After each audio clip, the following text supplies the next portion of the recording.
You're listening to an archived Cabral Concept podcast.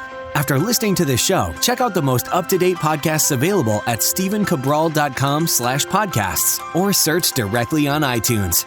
And now, welcome to the Cabral Concept, where board-certified naturopath and integrative health practitioner Dr. Stephen Cabral shares how he was diagnosed at the age of 17 with a life-altering illness and given no hope for recovery. It was only after studying and traveling all over the world did he discover how to combine ancient Ayurvedic healing practices with state-of-the-art naturopathic and functional medicine to fully rebalance the body and re-energize it with life. It's time to discover how to get well, lose weight, and finally feel alive again. And now, here's your host, Dr. Stephen Cabral.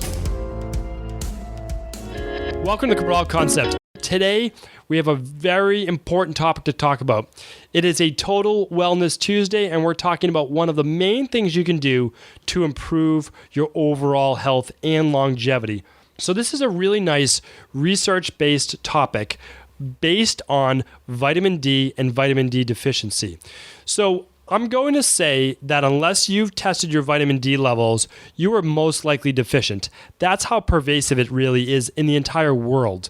So one of the reasons is this, that at least through the months of October through May, about 6 months of the year, a little bit more, the sun's rays just simply aren't strong enough if you don't live close enough to the equator.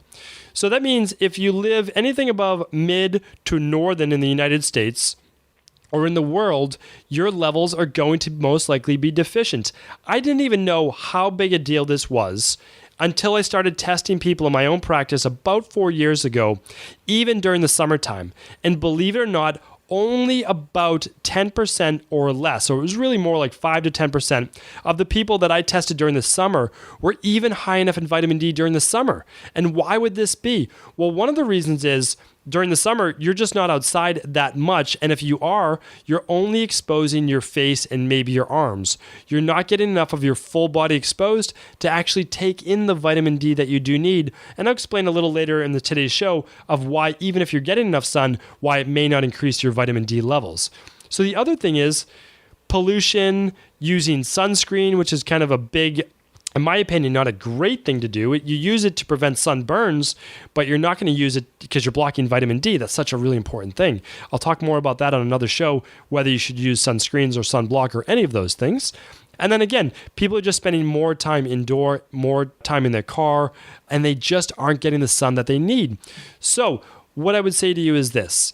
If you at least live in that northern climate or southern where you're not near the equator, if you're not going to get your vitamin D levels tested, you at least want to be supplementing with vitamin D or increasing vitamin D foods, which are salmon, sardines, egg yolks, not the white but the yolk, shrimp, certain types of yogurt if you can handle dairy, and other fortified foods as well. For example, almond milk, products like that are fortified with vitamin D. My issue is I do not like fortified foods with vitamin D because you're not getting the vitamin D3 source. Another really important tip and point here today is that vitamin D2 is going to not be processed the same in the body, and it's not going to be utilized in the same way to boost your immunity. Plus, it's coming from a super synthetic source. I've even seen vitamin D being used and synthesized from the byproducts in rubber tires. Not exactly where I would want to get my own vitamin D levels from. Certainly not something I would recommend to you or my own family. How much of that vitamin D do you really or should you get? Well, that's all over the map. And to be honest, so kind of like the RDE levels are, you should get around 600 IUs per day, international units. Why is that important? Well, that's the bottom of the barrel. Everyone I see in my practice really needs more than 600 IUs. 600 IUs is for kids. I mean, for really children. What I've seen based on for better numbers are 35 IUs per pound of body weight. And so for most people, adults, that comes out to somewhere around 3,500 IUs to 5,000 IUs per day. And this is during the winter months. So how do you know? Well, you can do a very simple blood drop test where literally you just poke your finger, you get a few drops of blood that you put on a card and that you mail in. Our website contains that. There's a lot of sites that do. With us, you just get the recommendations as well. So, of course, I do recommend that you do that because then you can customize the amount you need, or you could even start taking vitamin D like 2,000 IUs per day and say, okay, after a month, I'm going to test my vitamin D levels. Am I at the proper amount, or do I need to increase the dosage, or should I decrease the dosage? And that's a really smart thing to do as well. I simply test in the beginning, and then I test another 2 months later to make sure that you're at the right dosage for you. Okay, so that is what I recommend. Now, what's all this hype over vitamin D in the first place? Well, the research is, it's pretty much rock solid, is that if you're getting enough vitamin D, and that is, so the range is the issue. The range of vitamin D on a conventional medical lab report is somewhere around 32 to 100 nanograms per milliliter. And again, that number at the end doesn't really matter. What matters, though, from a functional medicine perspective, is that your number be between 50 and 70 nanograms per milliliter. And what that means is that 32 is like really, really low. Not enough to give you that immune boost that you do want, but again, not too low that you're not deficient. Above 70 to 80 means that your immune system is working really hard, like that you're pushing your immune system. So in natural anti-cancer-based protocols, that is often called for. People want to get their levels up to 100. Now, if you're going to get your levels up to 100, like my mentor was using actually when she had Lyme and a few other things, is you're doing that under doctor supervision, that you're not doing that on your own, because too much of anything can cause other issues in the body. I simply recommend that middle ground, the healthy ground, between 15 and 70 nanograms per milliliter, 12 months of the year. All right, again, very simple to test, under $100 to test, great for you and for the whole family. Now, what are the benefits? Well, the benefits are, we just spoke about, improved immunity, okay? So that's one, of course, fantastic. They use it to prevent and help with breast cancer. They use it to prevent and help with colon cancer, using it for obviously strong bones, also using it for cardiovascular disease, also using it for high blood pressure.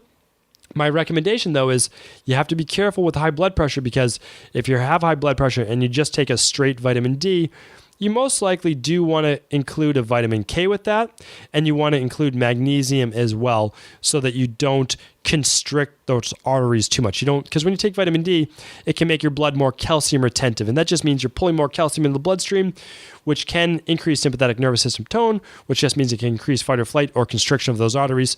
So just a smart thing in general is you're taking magnesium to help with vitamin D absorption and also just relaxation of those arteries in general. A good all-in-one protein will help with that, or I would recommend, again, a separate magnesium for that. I use magnesium glycinate.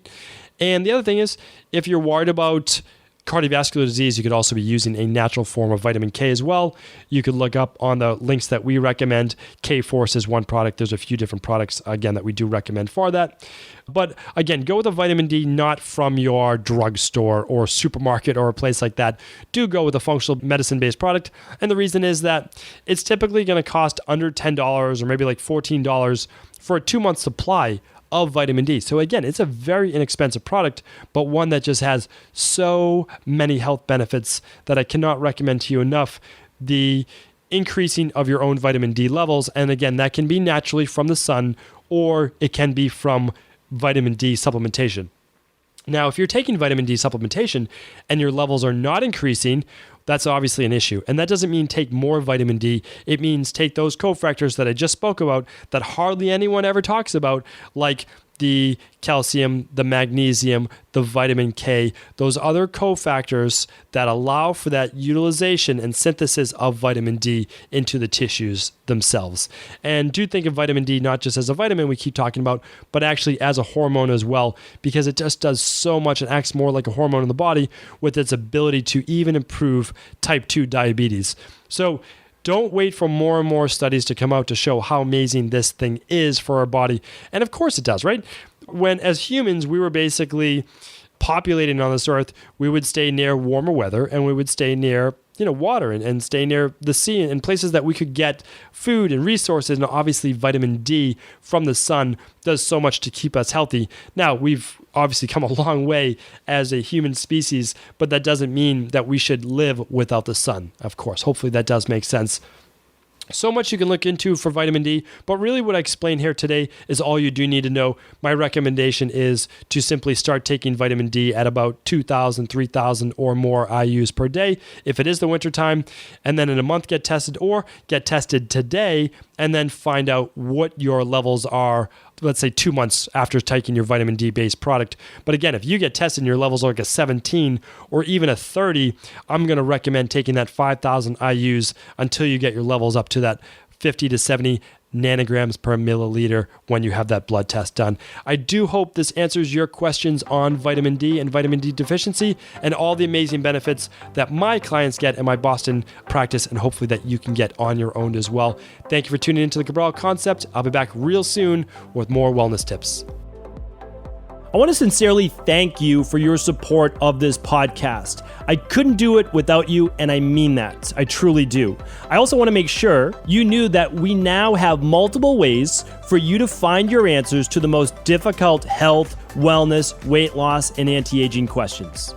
You can find podcast-specific topics like thyroid, adrenal, hormones, sleep, digestion, Ayurveda, and many more at stevencabral.com/podcasts that will then link you to your favorite Apple, Spotify, and other podcast players. Plus, all new podcasts and weekly exclusive video content is being added to our YouTube channel at youtube.com/Stephen Cabral. And that's Stephen with a PH. Head on over and subscribe so that you don't miss any of the exclusive content.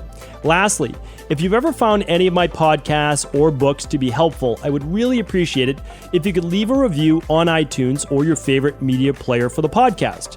Rating and subscribing to the YouTube and podcast allow me to reach more and more people and help spread my mission of healing throughout the world. Thank you again for being a part of this movement.